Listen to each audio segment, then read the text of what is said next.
बहुत समय पहले की बात है, जब भारत के एक सुदूर प्रदेश में राजा वीरेंद्र सिंह नाम का एक साहसी और न्यायप्रिय राजा राज करता था।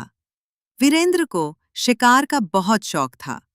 राजकाज से समय निकालकर वो अक्सर जंगलों में निकल जाया करता, जहां वो प्रकृति की गोद में कुछ पल अकेले बिताता।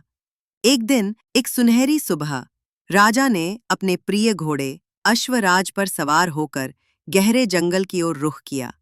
साथ में कुछ सैनिक भी थे, लेकिन राजा ने उन्हें किनारे रुकने का आदेश दिया और अकेले ही जंगल में गहराई तक चला गया। जंगल शांत था।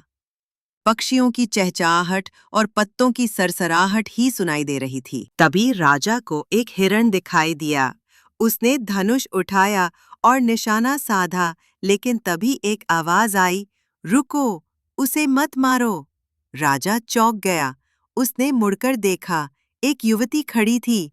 राजा उसकी बातों से प्रभावित हुआ। उसके भीतर कुछ जाग उठा, लेकिन अब उसका लक्ष्य शिकार नहीं, आर्या थी। दोनों की मुलाकातें होने लगी। वे साथ जंगल में चलते, पेड़ों की छांव में बातें करते और एक दूसरे के स्वभाव को समझते। आर्या स्वाभिमानी थी।